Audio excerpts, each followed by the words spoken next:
Gustavo Alegret. Trump asegura que invocará ley de tiempos de guerra para enfrentar la crisis del coronavirus que cataloga como un enemigo invisible. América Latina podría tener que debatirse entre el hambre y la cuarentena. ¿Cómo aislar a sociedades que viven del día a día? Y emergencia por COVID-19 también aplaza negociaciones entre la Unión Europea y el Reino Unido sobre el Brexit. El viejo continente es hoy epicentro del contagio. Comienza Club de Prensa desde Washington. ¿Qué tal? Muy buenos días, bienvenidos a esta emisión de Club de Prensa. Hoy es jueves, los saludo con mucho gusto. Yo soy Paulina Chávez, hoy en sustitución de Gustavo Alegret. Tenemos, por supuesto, toda la información, todos los recientes desarrollos respecto al avance del coronavirus aquí en los Estados Unidos, sus impactos económicos en Latinoamérica y el mundo y, por supuesto, toda la información relevante de las últimas horas. Antes de pasar a saludar a nuestros especialistas, a los analistas que ya nos acompañan en esta mesa, les recuerdo que puede descargar nuestro podcast, puede escuchar todos los episodios en dos plataformas. Está disponible en Spotify y también en la plataforma de Apple, así que lo invito, por supuesto, a que vuelva a escuchar todos los episodios y que nos haga llegar, por supuesto, todos sus comentarios. Asimismo, nos puede hacer llegar en tiempo real todas sus opiniones, todos los temas, sus opiniones respecto a los temas que abordamos aquí en Club de Prensa todos los días a través de nuestra cuenta de Twitter, @ClubPrensaNTN24. Así que estamos muy pendientes, por supuesto, de toda esa información y de todos los comentarios que nos hace llegar todos los días. Saludamos ahora sí a nuestros invitados, nuestros analistas que ya nos acompañan aquí en esta mesa. Inicio contigo, Fernanda Caso. Ella es analista política y colaboradora del Heraldo de México. Muchas gracias, Fer, por estar con nosotros. Es un gusto estar por acá, como siempre. Buenos días, gracias. Y también está con nosotros Antonio de la Cruz. Él es analista político y director ejecutivo de Inter-American Trends. Gracias, Antonio. ¿Cómo estás? Muchas gracias por la invitación. Un placer estar con ustedes. ¿Cómo llevan esta situación del coronavirus? ¿Qué medidas están tomando en casa? ¿Cómo están pasando esta nueva realidad que tenemos aquí en la capital de los Estados Unidos?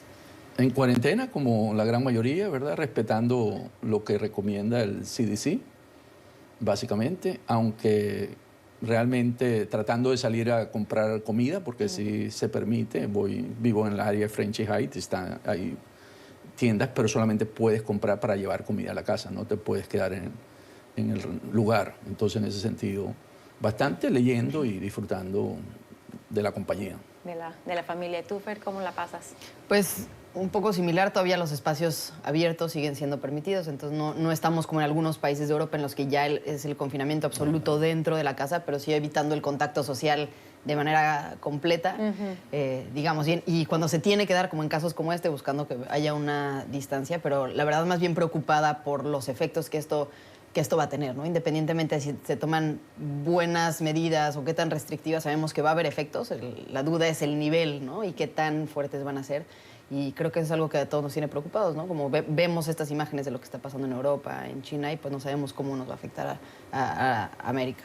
Así es, este tema de los diferentes impactos que ha tenido el coronavirus, por supuesto, en materia de salud, pero también recientemente en materia de economía es lo que ocupa la atención nacional e internacional. Aquí en los Estados Unidos, el presidente Donald Trump, los líderes en el Congreso ya se han puesto de acuerdo para elaborar un primer paquete de apoyo, un primer paquete de estímulos. Se ha hablado de diferentes elementos que podría contener este paquete, que ya ha sido aprobado, por cierto, en su primera etapa por el Congreso y firmado por el presidente de los Estados Unidos, Donald Trump. Se habla de enviar a los estadounidenses un apoyo en efectivo que estaría rondando los $1,000 aproximadamente. Se habla también de apoyos para las pequeñas y las medianas empresas. Se habla también de rescates para las grandes industrias que han sido las principales afectadas durante esta crisis, como las aerolíneas, como los hoteles, como los cruceros. En fin, se han manejado una serie de elementos, de propuestas, precisamente para paliar estos efectos negativos de la economía. Antonio, que el secretario del Tesoro, Steve Mnuchin, ha sido muy claro en señalar que podrían derivar en un desempleo aproximadamente del 20%. Sí, eso lo dijo ayer y disparó todas las alarmas, ¿verdad? Porque recordemos que teníamos récord de empleo en Estados Unidos, casi 3,3%, que es casi cero, si uno lo toma en cuenta. Y hablar de que podríamos tener un 20% es un incremento, ¿verdad?, muy grande y eso realmente lo plantea en la recesión.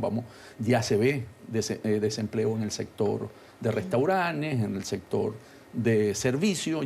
En Nueva York se está hablando de un desempleo más o menos 5 a 6 millones podría llegar el desempleo. Y en ese sentido afectaría la base electoral del presidente Trump. Yo creo que estas medidas económicas buscan realmente poder mantener que la economía sigue siendo el lado fuerte del presidente Trump. Sin embargo, es inyectando dinero a la economía. Han hecho varias cosas. Dijeron un paquete recordemos, de 8.000 millones para atender la necesidad del coronavirus, directamente a ellos. Pero en vista de eso, también redujeron las tasas de intereses, casi están en cero. Entonces vimos que están metiendo dinero a la economía que se llama QE, ¿verdad? Quantity Easing Money, que es comprar bonos para poder meter plata, que fue la medida que se tomaron para la crisis anterior de las casas. Entonces vemos cómo se trata de oxigenar la economía nuevamente por el lado de la demanda. Y en ese sentido, yo creo que va a dejar una deuda, un déficit dentro de los países que va a costar recuperarlo, porque eso es plata de la gente, de los impuestos. Por eso que hay una posición muy fuerte hoy en día por parte de los demócratas que hay que ayudar a la gente que hoy se está quedando sin desempleo y de ahí la propuesta de $1.000 se habla de $1.000, no han llegado para llegarle un cheque a la gente. Sin embargo, ese no es el estilo de la política económica en Estados Unidos. Eso es más un estilo de países con un Estado benefactor fuerte, que no es los Estados Unidos. Entonces aquí estamos viendo cambios que van a quedar para después, que va a ser difícil recuperarlo porque es un Estado que genera un bienestar a sus ciudadanos, que en Estados Unidos generalmente si tú no trabajas, tú no comes ni pagas las cuentas. Es un paquete que además también contempla algunas otras medidas, como que los empleados tengan la oportunidad de tener hasta 10 días de enfermedad, de ausencia, en los cuales ellos estarían recibiendo su sueldo. Se propone también un seguro contra el desempleo, se propone también que las pruebas para detectar el coronavirus en los estadounidenses sean gratuitas. En fin, es un gran paquete sin precedentes que en materia económica, Fer, estaría superando el $1 billón o el 1 trillion, como le dicen aquí en Estados Unidos. Es un paquete que supera incluso lo que se hizo en ocasiones de crisis anteriores, en la Gran Recesión, después de los atentados del 11 de septiembre, incluso de la crisis más reciente que fue la de 2008.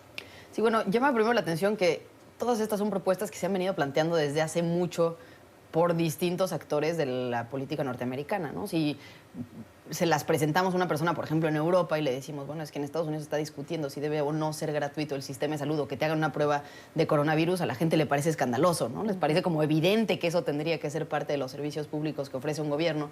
Y en Estados Unidos ha sido un tema de largo debate. Hoy parece como obvio que se tenga que aprobar, la población cada vez más está a favor y creo que no únicamente va a romper los esquemas del coronavirus, sino va a romper los esquemas de la discusión después de que pase esta epidemia acerca de, bueno, el rol del gobierno, cuál es el papel. Veo un cambio enorme en la actitud del presidente Trump. Hace 10 días minimizando el problema, casi jugando con el problema, diciendo que no iba a pasar, que a ellos no les iba a pasar, que esto se iba a acabar pronto.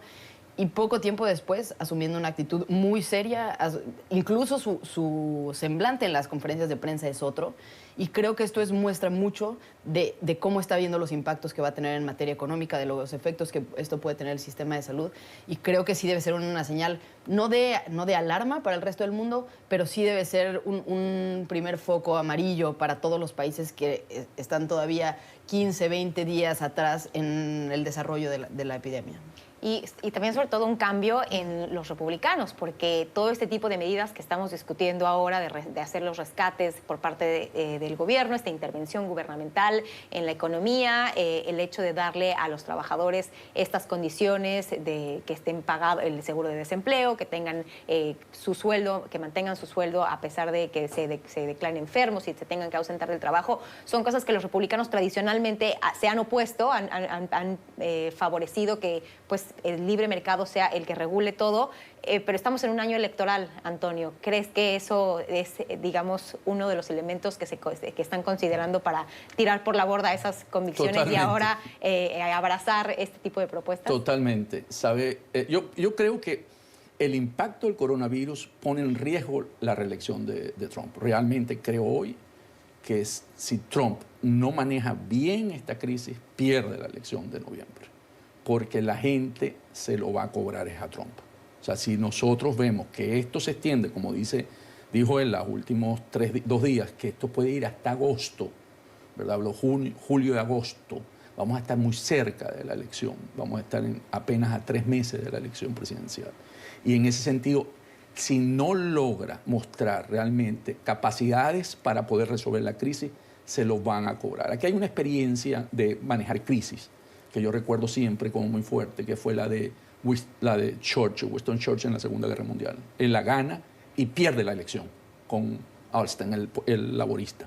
Porque el sacrificio del pueblo inglés en ese momento, a pesar de haber ganado la guerra de Churchill, se la cobró en la elección.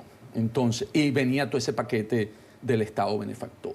Entonces, aquí va a haber un planteamiento y un reto para Trump tremendo, y por eso es su preocupación. La cara que Trump muestra en las conferencias es de preocupación electoral más que de cualquier otra cosa. Porque haber caído la bolsa de todo lo que él había recuperado y había subido en solamente un mes, al nivel de cuando él entró, eso es realmente catastrófico. O sea, ver cómo se desplomó todo lo que había ganado y todo lo que él había logrado al nivel igual que hace cuando él entró, es realmente para él un impacto muy fuerte. Para él tiene que ser demasiado fuerte. Y sobre todo porque no tiene los mecanismos de control. O sea, cuando uno pregunta por los exámenes, los test, él no tiene respuesta, y ahora son los respiradores. Entonces, todos los elementos que te permite llevar a controlar esta crisis no lo tiene bajo control en este momento la administración. Y a pesar de este cambio que tú bien mencionabas, Fer, vemos a un presidente Trump sí efectivamente ya más aterrizado, ya más en tono con la realidad, y ahora ya incluso designándose o autonombrándose un presidente en tiempos de guerra, que ha decidido el día de ayer invocar la ley de producción de defensa, lo que le permitirá a este gobierno pues acelerar la producción de los insumos que requiera para esta crisis, máscaras, ventiladores, etcétera. Pero a pesar de que vemos este cambio, también el presidente nuevamente se refiere a este virus como el virus chino, el Chinese virus, y dice que no es racista.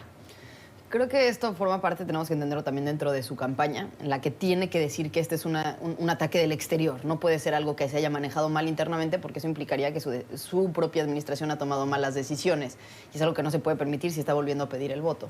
Creo que una vez más cae en este discurso que ha sido tan dañino, que puede generar tantos efectos, y sobre todo en un momento en el que todo el mundo lo está sufriendo, ¿no? Si en este momento nos ponemos a echar culpas, en lugar de generar una actitud de cooperación, en el que además China hoy es el país que más información tiene, que más puede darle al resto de los países una guía de cómo manejar el problema, estadísticas, datos, que tiene doctores ya especialistas capacitados en esto, que ya han tenido una serie de pacientes que les permiten sacar conclusiones mucho más certeras de de las discusiones que se están dando en otros países y en otras mesas.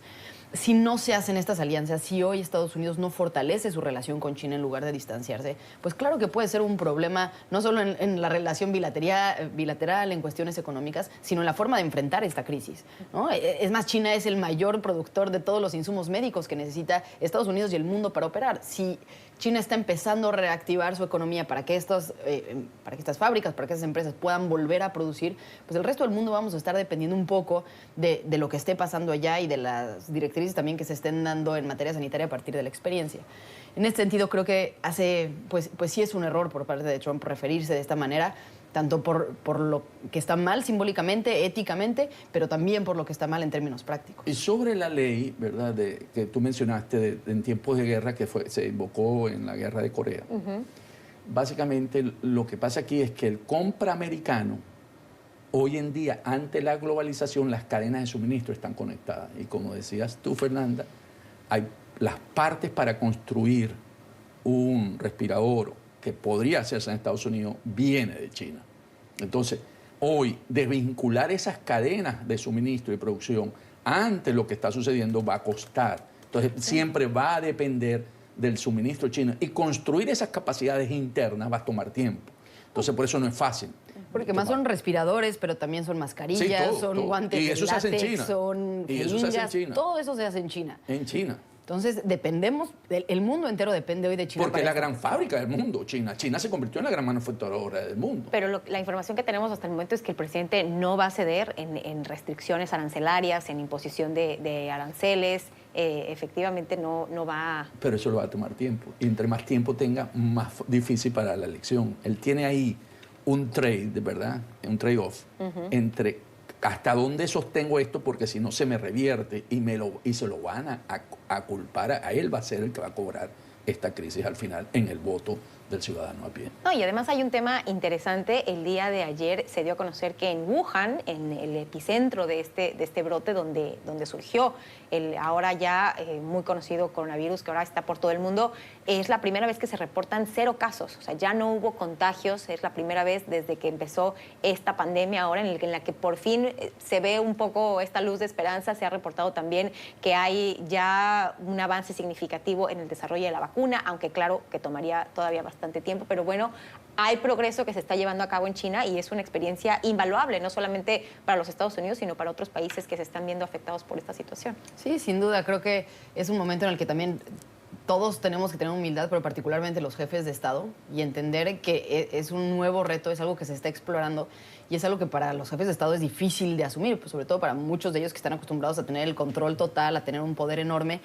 Creo que particularmente el presidente Trump está acostumbrado a negociar desde el poder, ¿no? Desde la ventaja. Y este es un momento en el que estamos hablando desde las vulnerabilidades, que cualquier diálogo que se da entre países se da desde la vulnerabilidad y que para todos los jefes de Estado esto va a ser un reto. Aprender de Wuhan, entender que en China ya pasaron por esto, que tal vez tu homólogo con el que no tienes una buena relación comercial, diplomática, con el que has tenido tensiones, es la persona que puede salvar a tus propios ciudadanos. Es difícil de entender, pero creo que tiene que cambiar el modelo de las relaciones diplomáticas por el tiempo que estamos pasando, ¿no? Antonio, tú escribiste sobre este tema en tu columna que se publica en el diario El Nacional.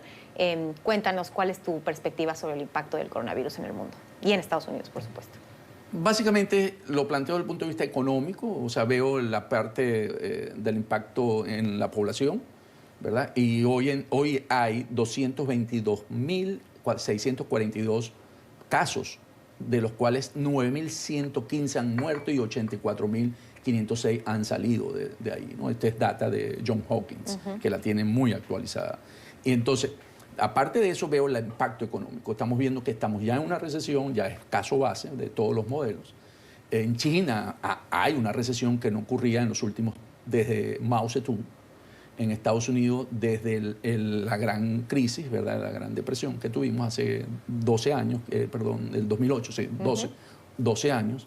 Entonces estamos regresando a una caída de la economía que va a tomar tiempo recuperarse nuevamente. Entonces, y vamos a ver desempleo y vamos a ver situaciones porque no se va a poder sostener. Y en ese sentido, paso a la parte política como último elemento, donde yo realmente creo que el presidente Trump tiene una debilidad aquí que podría hacerle perder su presidencia, y toco el caso como se maneja en Venezuela, pero lo podemos manejar cuando lleguemos a América Latina, que vamos a ver como elemento cómo en Venezuela lo está manejando Maduro. Ahí está, pues sí, la columna de Antonio de la Cruz, que la encuentra en el diario El Nacional. Efectivamente, vamos a hablar de cómo se está manejando este tema en los diferentes países de América Latina. Solamente 2 hasta el momento, por la información que tenemos, no tienen casos reportados de COVID-19. Se trata de El Salvador y de Nicaragua, pero los diferentes países en Perú, en México, en Colombia, en Chile, todos están tomando medidas en diferentes formas para tratar de contener esta difusión del virus. Así que de eso vamos a hablar al regresar de la pausa. No se vaya, tenemos más información aquí en Club de Prensa. Volvemos.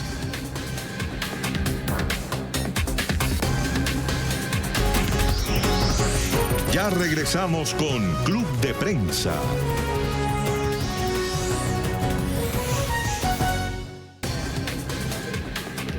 Ya estamos de vuelta aquí en Club de Prensa. Seguimos dándole seguimiento a todo este desarrollo respecto al tema del coronavirus. Estamos, por supuesto, muy pendientes de la conferencia de prensa, el mensaje a los medios de comunicación que estará dando el presidente de los Estados Unidos, Donald Trump, en algunos minutos. Está agendada para las 11 de la mañana, hora aquí de la costa este de los Estados Unidos. Así que, por supuesto, le traeremos esa información en cuanto ocurra. Pero mientras tanto, damos una mirada a América Latina, lo que está pasando en los diferentes países, Fer, porque hay hay diferentes medidas que se han tomado, algunos de ellos están en cuarentena, algunos de ellos han cerrado sus fronteras, algunos de ellos están batallando con el problema de la economía, del impacto tan profundo que va a tener en la economía de muchas personas que viven al día, que son parte de la economía informal, que se encargan de vender comida, de dar algún tipo de servicio, que se va a ver afectado ahora con esta pandemia que se ha esparcido por todo el mundo. El caso de México, tú lo has seguido muy de cerca, has escrito en tu columna del Heraldo de México respecto a este tema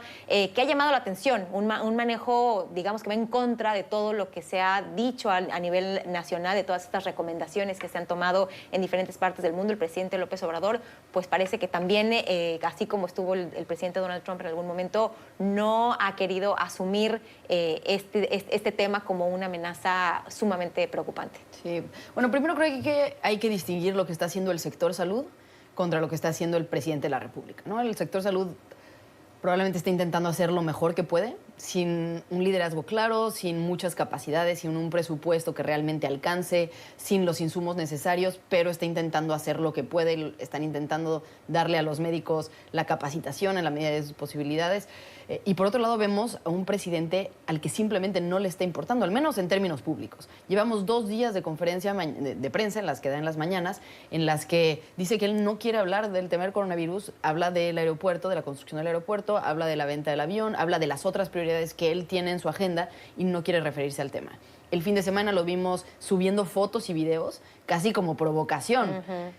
Rodeado de gente, abrazando niños, besando personas, la gente encimándose, cuando en todo el mundo se están dando recomendaciones de tomar distancia, de no tener eventos masivos. Entonces sí vemos como una dirección contradictoria entre lo que están dando las autoridades, las recomendaciones que están dando las autoridades sanitarias del país y lo que hace el propio presidente.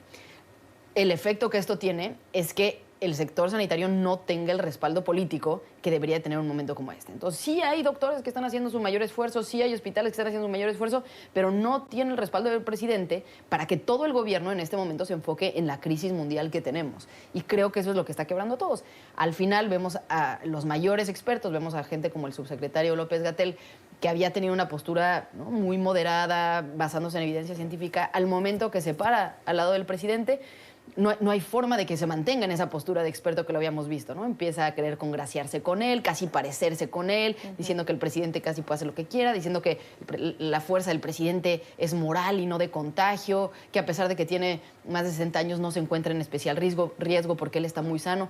Cuando hemos visto que toda la evidencia del mundo apunta a lo contrario, ¿no? Que cualquier persona mayor de 60 años, particularmente quienes han tenido ciertos problemas de presión arterial, tienen riesgo.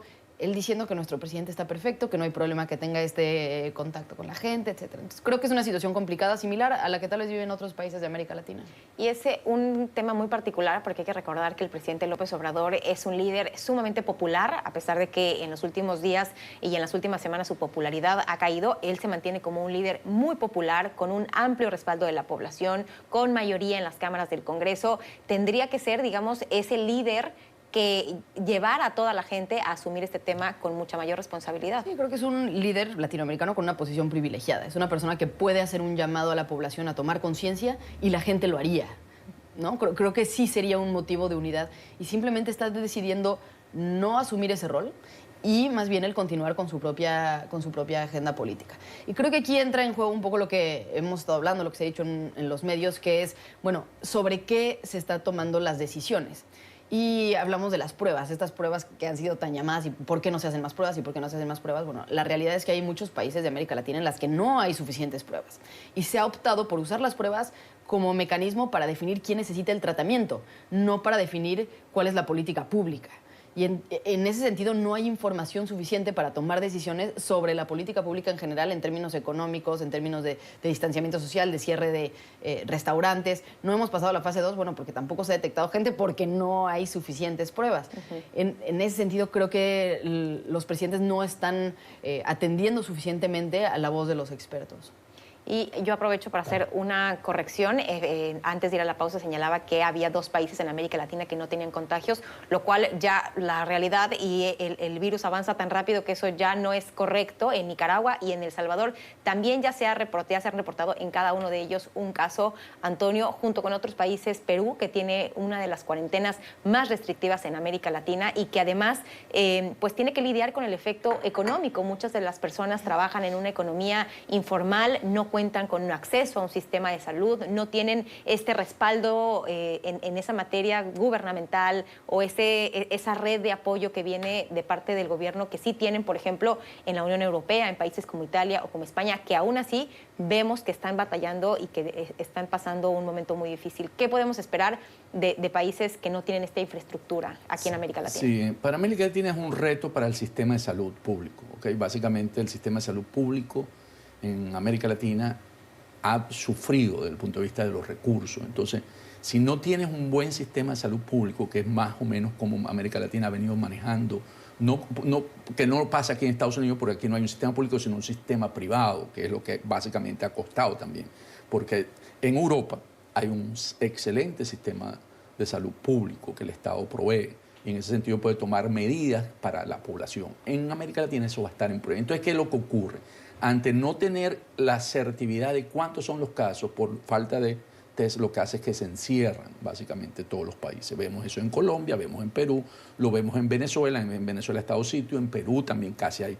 Entonces, ¿quiénes salen afectados? La población que tiene trabajo informal, que para poder comer tiene que trabajar y que no está registrado, ¿verdad?, bajo una nómina. Entonces, ese tipo de gente que en Perú es muy alta, el 70% de los trabajadores en Perú están en la actividad informal, hoy se pregunta si se encierra, ¿qué voy a comer? Entonces aquí los programas sociales, entonces, ¿cómo funcionan? ¿Cómo le llevo comida a estas personas para poder sobrevivir? Entonces hay un caso ahora de que se le puede crear otro problema para la población, no solamente por enfermedad, sino por necesidades de alimentos. Y eso está pasando en Perú, básicamente. Los estados se han aislado, han cerrado fronteras también, entonces no hay movilización de mercancías en ese sentido, aunque generalmente se deja.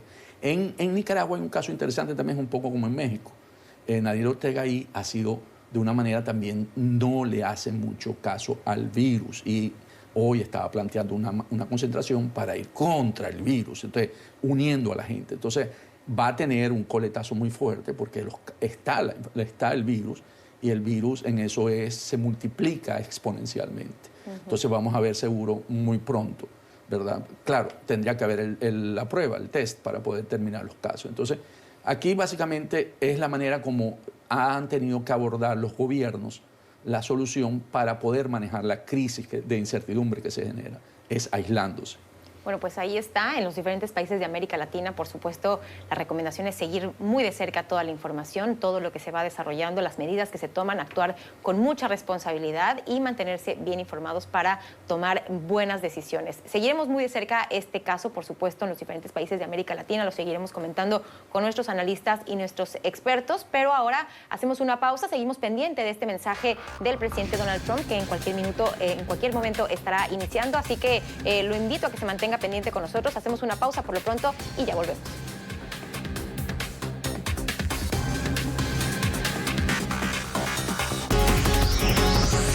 Ya regresamos con Club de Prensa.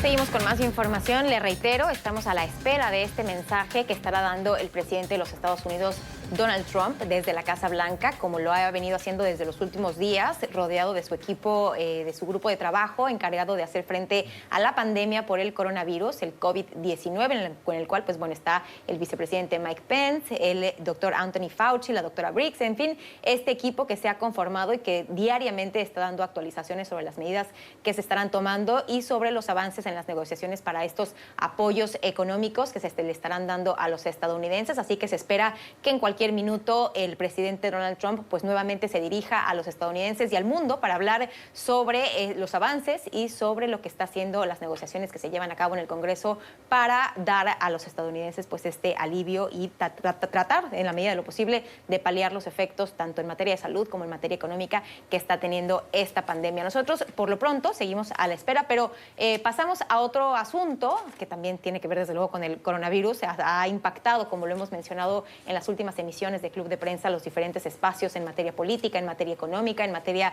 deportiva. Yo creo que no hay un solo espacio, Antonio, que haya quedado exento de los impactos del coronavirus. Aquí en los Estados Unidos, aquí en la capital de los Estados Unidos, en Washington, está la sede de la Organización de los Estados Americanos, la OEA, que está dispuesta o está previsto que renueve a su presidencia para el secretario general, que haya elecciones este próximo 20 de marzo, el día de mañana, y por lo pronto las elecciones, lo han dicho, se mantienen a pesar de pues todas estas restricciones para no llevar a cabo encuentros sociales con muchas personas, a pesar de que pues hay este temor por el tema del contagio.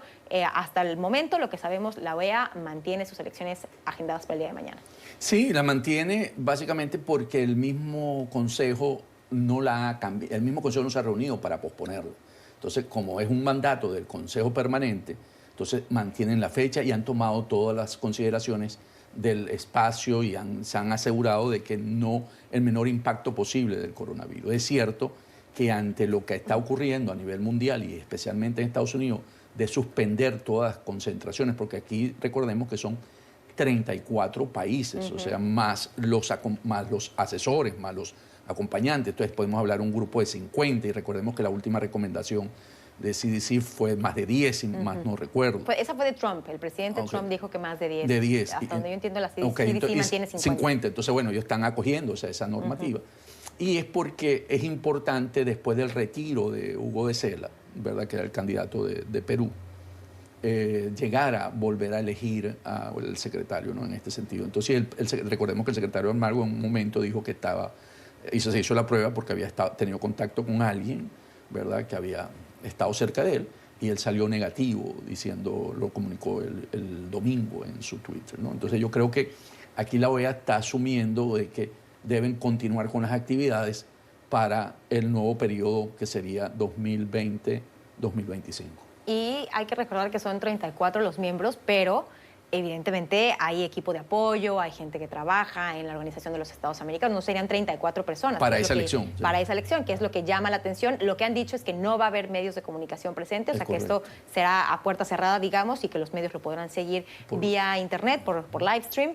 Pero Fer, este es uno de los recientes episodios que demuestran pues cómo se ha interrumpido la vida cotidiana, la vida política. Aquí en Estados Unidos pues ya vimos que se han pospuesto algunas elecciones primarias también del proceso que se lleva a cabo para designar al candidato demócrata. En Francia lo mismo, hay elecciones que se han pospuesto, que se han cancelado. En Chile, lo comentábamos ayer, probablemente se posponga un referéndum importantísimo para determinar si se cambia o no se cambia la Constitución. En fin, diferentes impactos que nunca hubiéramos previsto en materia política y electoral. Sí, y creo que aquí habrá que tener cuidado. Justo en este momento es donde necesitamos instituciones más fuertes, más sólidas. Y lo que hace a estas instituciones sólidas es justamente los procesos democráticos, ¿no? Entiendo que va a haber casos en los que se tengan que cancelar elecciones, va a haber países que tomen decisiones difíciles en ese sentido. Y por lo mismo hay que intentar mantener las que sí se puedan mantener, ¿no? Las que todavía cumplan con los criterios que están dando las instituciones de salud. En el caso de la OEA, creo que es de lo menos riesgoso, en el sentido de que son 34 personas, que ya se ha dicho que ni siquiera los equipos de apoyo van a poder entrar al recinto, que va a intentarse, incluso van a modificar la disposición del salón para que puedan mantener distancia. Creo que tomándose esas medidas, para una institución que es tan importante para la región en muchos sentidos, de entrada, una de las que yo rescataría es como observador electoral, y que si vienen crisis políticas en estos meses, porque se tengan que posponer elecciones, porque parlamentos dejen de sesionar, pues será una institución que tenga una voz importante, que si ellos mismos cancelan una decisión interna, que además está pasando por una polémica importante, pues va a perder credibilidad. Entonces creo que sí es un momento de estar ponderando estas decisiones y más adelante evaluar pues las decisiones que están tomando los países, porque tampoco esto puede ser un pretexto para el autoritarismo, ¿no? Va a haber la tentación de muchos jefes de Estado de decir, bueno, ante la crisis que estamos enfrentando, pues ya no quiero ver decisiones que está tomando el Parlamento, ya no quiero escuchar, ¿no?, las opiniones de los otros poderes y quiero asumir yo todos los controles. Y creo que más allá de ser un momento de crisis, es justo un momento en donde necesitamos mucha deliberación, en donde se necesita mucha democracia, en donde sí está la voz de los expertos rigiendo en materia sanitaria, pero hay muchas decisiones alrededor que son estrictamente políticas, ¿no? ¿A dónde se destinan los recursos en un momento de necesidad? ¿Se destinan para atender más al sector salud o se destinan más para atender las crisis económicas, ¿no?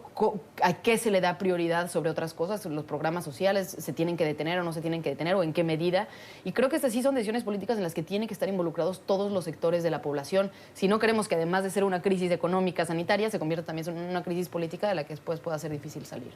Decisiones que se toman prácticamente minuto a minuto conforme se van viendo los diferentes impactos que tiene en los diferentes países del mundo este brote de coronavirus, esta pandemia ya declarada por la Organización Mundial de la Salud, los impactos que, bueno, han marcado esta crisis como una sin precedentes en materia global. Le reitero, estamos a la espera de que el presidente Trump dé una actualización sobre las más recientes medidas que está tomando su administración para hacer frente a esta pandemia, para paliar los efectos en materia económica, en materia de salud, así que nos enlazaremos en cuanto empiece esta conferencia de prensa que se estará llevando a cabo en la Casa Blanca. Hacemos una pausa por lo pronto, seguimos en la señal de NTN 24, lo esperamos aquí en Club de Prensa, volvemos, no se vayan.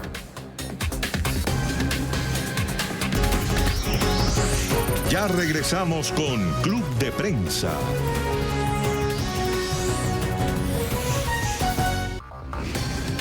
Continuamos con más información aquí en Club de Prensa, a la espera de que el presidente de los Estados Unidos, Donald Trump, dé su actualización diaria sobre las medidas que está tomando su administración respecto a la pandemia del coronavirus, del COVID-19, las medidas que se están tomando para atenuar los efectos económicos y los efectos en materia de salud. Se ha hablado de una mayor disponibilidad de pruebas y también que en los próximos días pues se estarán implementando estas medidas para tratar de apoyar a las pequeñas, las medianas industrias, a los trabajadores estadounidenses que podrían ver comprometida su situación por el cierre, pues prácticamente de toda la economía aquí en los Estados Unidos. Así que, por supuesto, estaremos pendientes para enlazarnos en cuanto dé inicio esa conferencia de prensa.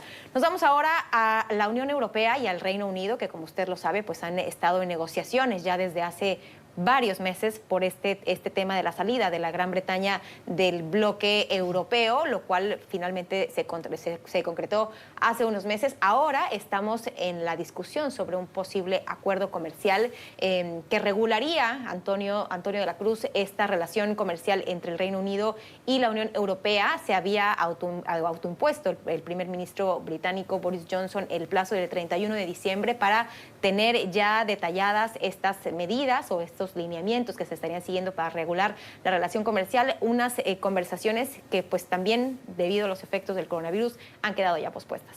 Sí, ¿qué ocurre? El tiempo para terminar todo esto era el 31 de julio como para tener ya respuesta, y ahí Boris Johnson había dicho que si no había avance, él se iba a salir porque él quiere llegar al acuerdo de divorcio, ¿verdad?, el 31 de diciembre. Y él quiere un divorcio como el de Canadá, el acuerdo que tiene la Unión Europea con Canadá de poder tener y no estar bajo la regulación del Tribunal de Justicia Europeo. Entonces él tiene una serie de solicitudes que se van a ir se pueden posponer por el efecto coronavirus y él realmente está considerando de que eso le puede perjudicar porque ya tiene algunas críticas internas de los mismos Brexiteers que lo apoyaron. Entonces, es lo que está buscando básicamente porque la Unión Europea está diciendo que habría que posponer, le están dando la oportunidad de posponerla para llegar a este acuerdo, pero en el caso de Boris Johnson, él quiere acelerar esta salida lo más pronto posible. Sí, un Reino Unido que tiene un importante número de casos, más de 2.400 confirmados, más de 100 muertes por coronavirus y que ahora también pues ya ha dado a conocer que el principal negociador de la Unión Europea, Michael Barnier, también ya ha dado positivo por coronavirus. Él es el principal negociador de la Unión Europea para las negociaciones post-Brexit. Fernanda, tu opinión respecto a este tema, negociaciones que son de por sí muy complejas, ahora parece que tienen pues esta otra capa de complejidad por el tema de la pandemia. A mí me parece absolutamente razonable la posición de la Unión Europea diciendo, bueno, de entrada, esta separación nos va a afectar económicamente a ambos. Si ya tenemos encima un problema que no sabemos de qué tamaño va a ser, no sabemos cuánto va a afectar la economía, sabemos que la va a afectar mucho, pero esto se puede prolongar durante meses y meterle una presión más con esta separación puede generar efectos todavía peores. Me parece que es la postura responsable decirle vamos a aguantar, vamos a medir las consecuencias y además el acuerdo probablemente sea distinto a lo que hubiéramos previsto antes de una crisis como la que estamos viviendo, ¿no? No es únicamente que la crisis haga difícil la negociación, sino que va a cambiar las condiciones de la negociación. No sabemos cómo van a terminar los países en términos económicos, en términos de capacidad de producción, en términos de exportaciones, importaciones, y creo que sin esos datos y sin esa certeza también es muy difícil poder entablar un diálogo en el que lo que estás planteando son decisiones a futuro, ¿no?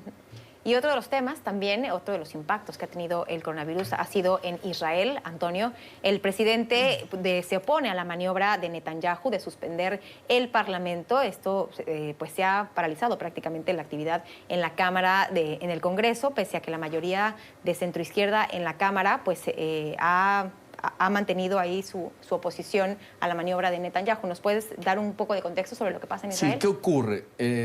Bibi Netanyahu realmente no logró la mayoría otra vez en esta tercera elección que hubo. Entonces, ¿qué pasa? Aparentemente ayer el centro derecha del partido blanco-azul, Gantz, que era su contrincante, logró un acuerdo con los árabes. Y los árabes tienen 15 votos, entonces podrían construir mayoría con él. Y entonces podrían nombrar el primer ministro. Entonces perdería la condición Bibi Netanyahu y por lo tanto podría ser juzgado por los cargos de corrupción que le tocaba hoy el juicio. Hoy es 20, sí, hoy le tocaba, no 19, el juicio por cargo de corrupción. Entonces lo que está tratando es de construir un gabinete de unión nacional entre los dos partidos ante la crisis, utilizar la crisis desde el punto de vista para seguir en el gobierno y ver si esa alianza se debilita, porque es una alianza que los árabes realmente tienen posiciones contrarias a los planteamientos del partido blanco-azul. Entonces sería una alianza muy poco sólida. Entonces lo que busca es desgastarla y poder ver si va a una nueva elección y poder ver si logra esa mayoría que no logra construir. Fernanda. Y es que aquí volvemos al tema de los riesgos democráticos que existen cuando hay una crisis de este tamaño, ¿no? Muchos presidentes, muchos líderes políticos van a ver en esta pandemia una oportunidad para reducir los controles democráticos, para cancelar elecciones, y habrá que ver, escuchar la voz de los expertos. Habrá casos en los que se tenga que hacer y sea la decisión correcta, pero habrá muchos otros en los que simplemente sea un pretexto político para mantenerse en el poder o para eliminar contrincantes o silenciar sus voces. Y creo que aquí sí es un ámbito sumamente delicado en el que toda la población se tiene que involucrar. Insisto, en un momento de crisis no se necesita menos democracia, se necesita más democracia, se necesitan más voces.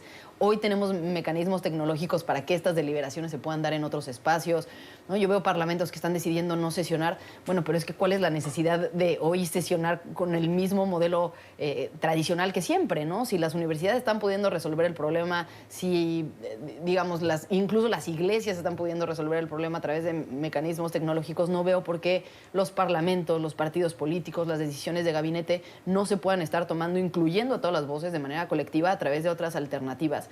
Tal vez eligiendo ciertos representantes, tal vez los partidos políticos tendrán que hacer comitivas más pequeñas que participen en estas negociaciones, hacerlo a través de videoconferencias, pero creo que necesitamos fortalecer la democracia. Es un momento en el que no se puede utilizar la pandemia como pretexto. Creo que esto es algo que va a empezar a pasar más mientras más elecciones se acerquen y mientras más presidentes empiecen a ver en una crisis por justamente mal manejo o cuestionamientos al manejo que están teniendo de ella, ¿no? Bueno, pues ahí está. Por supuesto, seguiremos muy pendientes de todos los efectos que tenga y que siga teniendo el coronavirus en las diferentes partes del mundo. Antes de concluir el programa, me gustaría preguntarle a nuestros invitados, como mencionábamos al inicio, pues la vida social prácticamente ha desaparecido aquí en la capital de los Estados Unidos, en todo el país, en diferentes regiones del mundo. ¿Qué hacen para mantenerse activos, para mantenerse informados, para mantenerse entretenidos en sus casas? Una recomendación que le pueda dar a nuestra audiencia, Antonio, quizá un libro, quizá una serie. Utilizo mucho estar informado porque me encanta y utilizo, por supuesto, veo John Hopkins y veo todo lo que está sucediendo. Recomiendo básicamente. Hay unos links que se pueden bajar para visitar museos, ¿verdad? En el mundo, el Prado, el Hermitage, los de aquí, están links abiertos y eso ayuda también. Las series en televisión, por supuesto, ahorita la última que estaba viendo, y disculpe que sea tan básica, era Narcos, que no la había visto y empecé a ver. ¿La de México? Sí, la de México, me tiene ahí interesante. Muy bien. para entender un poco. Pero sí, creo que hay que utilizar las facilidades que te dejan. Fer, rápidamente una recomendación. Una recomendación, yo acabo de terminar de ver, me parece genial. Ya es algo vieja, para quien no la haya visto, The Americans. Es una gran sí. serie sobre Sí, dos sí, espías sí. rusos viviendo en Estados Sí, Unidos, es muy haciéndose buena. pasar por una familia americana. Muy buena. Buenísima, la disfruté mucho. Y creo que es importante estar informados, pero sí despegarnos de las pantallas. No tenemos que estar todo el tiempo pegados a la información. Tal vez elegir 2 momentos del día para revisar los medios internacionales, a ver lo que ha dicho la autoridad de nuestro país. Y un poco Pero podemos alimentar acabarnos... el alma. Sí. Muchas gracias por esas recomendaciones. Estamos pendientes, por supuesto. La información aquí en NTN 24. Sígala de cerca, manténgase bien informado, cuídese, cuide a todos los que están a su alrededor y aquí lo esperamos el día de mañana. Hasta entonces.